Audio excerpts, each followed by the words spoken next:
চাওক প্ৰথমতে মই আজি আমাৰ মিত্ৰজোঁটৰ প্ৰাৰ্থী হিচাপে UPPL, BJP আৰু AGPৰ চিডলি সমষ্টিৰ প্ৰাৰ্থী আমাৰ জ্যেষ্ঠ এজন বিষয়ববীয়া পাৰ্টিৰ প্ৰাক্তন MCLA নিৰ্মল কুমাৰ ব্ৰহ্ম ডাঙৰীয়াক দলে টিকেট প্ৰদান কৰিছে।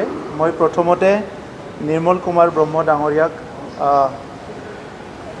শুভকামনা জ্ঞাপন কৰিছোঁ দলৰ হৈ আৰু লগতে আমাৰ মিত্ৰজোঁটৰ আমাৰ অসমৰ নেতা তথা অসমৰ মুখ্যমন্ত্ৰী ডক্টৰ হিমন্ত বিশ্ব শৰ্মা ডাঙৰীয়ালৈ আমাক সকলো দিশৰ পৰা সহায় সহযোগ কৰাৰ কাৰণে ধন্যবাদ জনাইছোঁ।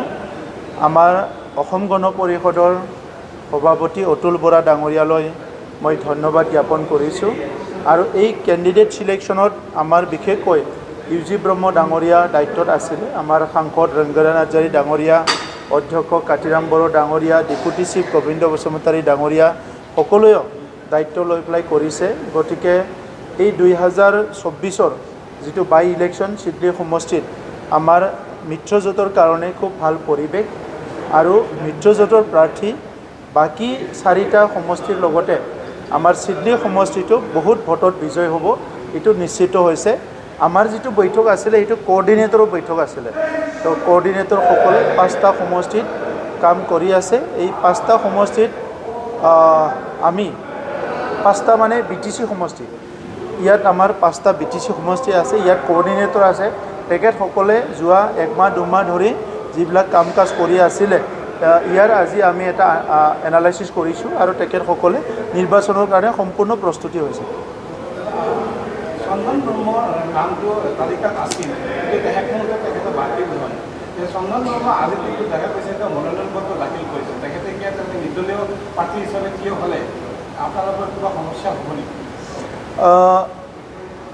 আমাৰ সকলোৰে পৰিচিত নেতা প্ৰাক্তন মন্ত্ৰী চন্দন ব্ৰহ্ম ডাঙৰীয়া আমাৰ দলত যোগদান কৰিছিলে আৰু শেহতীয়াভাৱে তেখেতৰ যি এক্সপিৰিয়েঞ্চ আৰু তেখেতৰ দীঘলীয়া সময়ৰ যিখিনি অনুভূতি নেতৃত্ব এইটো চাই পেলাই আমাৰ দলে চবেই সিদ্ধান্ত লৈ মোক এটা এডভাইচ কৰিছিলে। এই হিচাপে তেখেতক আমাৰ চৰকাৰৰ এডভাইজাৰ হিচাপে দায়িত্ব দিয়া হৈছে বিভিন্ন পলিচি মেটাৰত আৰু প্ৰাৰ্থীৰ বিষয়টো সম্পূৰ্ণ দলৰ আৰু মিত্ৰজোঁটৰ কিছুমানৰ লগত অলপ লোকেল লেভেলত কনচাল্টেশ্যন কৰা হয়, তেনেকৈ কৰি প্ৰাৰ্থীটো দিয়া হৈছে।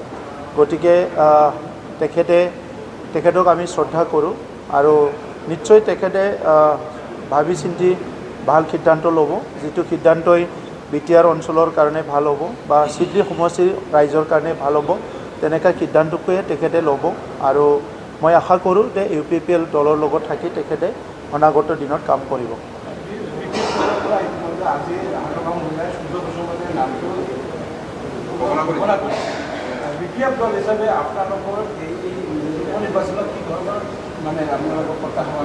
চাওক, মই প্ৰথমতে শুদ্ধ বসুমতাৰী ডাঙৰীয়াক শুভকামনা জ্ঞাপন কৰিছোঁ।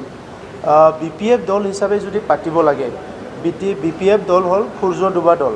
তেখেতসকলৰ সূৰ্যটো লাহে লাহে ডুবি গ'ল। BPFৰ আকাশত আৰু সূৰ্য নাই। আমাৰটো হ'ল সূৰ্য উদয় হৈছে। গতিকে আজি যি নিৰ্বাচনে নহওক কিয় এই নিৰ্বাচনত BPF পৰাজয় হ'ব। অনাগত দিনত যিমান নিৰ্বাচন আহিব ইমানেই পৰাজয় হ'ব। আজি মই এইমাত্ৰ ছ'চিয়েল মিডিয়াত কোনোবা স্ক্ৰীনশ্বট কৰি মোক পঠাইছে, আগ্ৰামা মহিলাৰী ডাঙৰীয়াই কৈছে যে তেখেতৰ নিৰ্বাচনী এজেণ্ডাটো হৈছে প্ৰমোদ বড়ো হাটাও, BTC বাচাওক। গতিকে যি 17 বছৰত তেখেতৰ দুৰ্নীতি অপশাসন, সেই সময়ৰ হত্যা হিংসা এটা অতিষ্ঠ পৰিৱেশৰ মাজত ৰাইজে আছিলে। ইয়াৰ কাৰণে শান্তি চুক্তি হোৱাৰ পিছত BTRবাসী ৰাইজে আগ্ৰামা মহিলাৰীৰ পৰা BTRখন উদ্ধাৰ কৰিলে। এতিয়াৰ BTRত আগৰ নিচিনা অশান্তি নাই, হিংসা নাই, কোনো অসুৰক্ষিত নহয়, কোনো জাতি জনগোষ্ঠীৰ মাজত বেয়া ভাৱ নাই। এটা সুন্দৰ এটা BTR পাবলৈ সক্ষম হৈছে। তো এইখিনি সময়ত আগ্ৰামা মহিলাৰী ডাঙৰীয়াই 35 লাখ জনসাধাৰণক কেনেকৈ আগুৱাই লৈ যাব, 17 বছৰত কৰা ভুলৰ শুধৰণিটো কেনেকৈ কৰাব, ৰাইজৰ পৰা এই যিটো ভুল কৰিলে ইয়াৰ পৰা ক্ষমা প্ৰাৰ্থনা কেনেকৈ বিচাৰিব, এই কথাবিলাকহে চিন্তা কৰক। প্ৰমোদ বড়োক হাটাও এজেণ্ডাটো তেখেতক বহুত বেছি সহায় নকৰিব।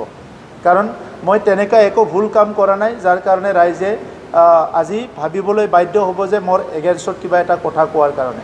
কিন্তু তেখেতৰ কাৰণে ক'বলৈ 100টা কথা আছে, চব কথাই আমি কৈ দিব পাৰোঁ। মানে এই কথাবিলাক লৈ পেলাই হাগ্ৰামা মহিলাৰী ডাঙৰীয়াই নিজে যে ভেটিগ্ৰস্ত হৈছে, দিশহাৰা হৈছে, এই কথাবিলাকে প্ৰতিপন্ন হৈছে। এতিয়া হাগ্ৰামা মহিলাৰী এণ্ড কোম্পানীক খালি পাৱাৰ লাগে, ৰাইজৰ কি হৈছে কি হোৱা নাই, মাটি বাৰীৰ সমস্যা হ'ব লাগে, কিবা হ'ব লাগে। 17 বছৰে একো নকৰিলে, এতিয়া আমি কৰা কামবিলাক দেখা পাই পেলাই তেখেতসকলে হতাশ হৈছে। ইতিমধ্যে প্ৰাৰ্থিত্ব ঘোষণা কৰা হ'ল, প্ৰচাৰ আৰম্ভ হৈছে, অহাকালি পৰহি পৰা হয়তো প্ৰচাৰ জোৰদাৰ আৰম্ভ হ'ব। মুখ্যমন্ত্ৰী কেতিয়া আহিব?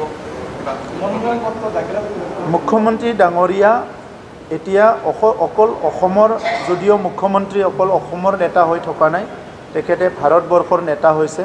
সেই হিচাপে দলে তেখেতক ঝাৰখণ্ডত এটা দায়িত্ব দিছে বা বিভিন্ন মহাৰাষ্ট্ৰতো তেখেতে যাব লাগিব। তো সেই হিচাপে আমাৰ সমষ্টিবিলাকত তেখেতে বহুত বেছি সময় হয়তো দিব নোৱাৰিব। তথাপিতো ইতিমধ্যে মুখ্যমন্ত্ৰী ডাঙৰীয়াই জনাইছে যে বঙাইগাঁও সমষ্টিটো আহিব, চিডলি সমষ্টিটো আহিব। মই তেখেতক অনুৰোধ কৰিছোঁ যে চিডলি সমষ্টিত 2টা মিটিং কৰিব লাগে। অত্যন্ত নোৱাৰিলে এটাটোতো কৰিবই, কিন্তু 2টা মিটিং কৰিব লাগে। আদাৰৱাইজ আমি সকলো লাগি আছোঁ। ইয়াত মন্ত্ৰী আহিব, বহুতখিনি নেতা আহিব, আমি একেলগে কাম কৰিম। আৰু বুথ লেভেলত বিজেপি, UPPL আৰু AGP কাম কৰাটো ইতিমধ্যে বহুত আগবাঢ়ি গৈছে। গতিকে এই নিৰ্বাচনত বহুত কিবা প্ৰতিদ্বন্দ্বিতা হ'ব, কিবা কঠিন হ'ব, তেনেকুৱা একো পৰিৱেশ নাই। আৰু মোতকৈ ভালকৈ আপোনালোকে জানে, যিহেতু আপোনালোকে চিডলি সমষ্টিত অলিয়ে গলিয়ে ঘূৰি আছে, দুৰ্গা পূজাটো ঘূৰিছে, লক্ষ্মী পূজাটো ঘূৰিছে, এতিয়া দিৱালীটো ঘূৰিব।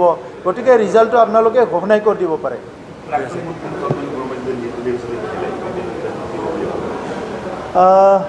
এইটোতো তেখেতৰ ব্যক্তিগত কথা, কিন্তু আজিলৈকে আমাৰ দলত আছে হিচাপে তেখেতক আমি সন্মান কৰোঁ হিচাপে বা জানো হিচাপে মই নাভাবোঁ তেখেতে যদিও আনিছে নিৰ্দলীয় খেলিব বুলি মই নাভাবোঁ।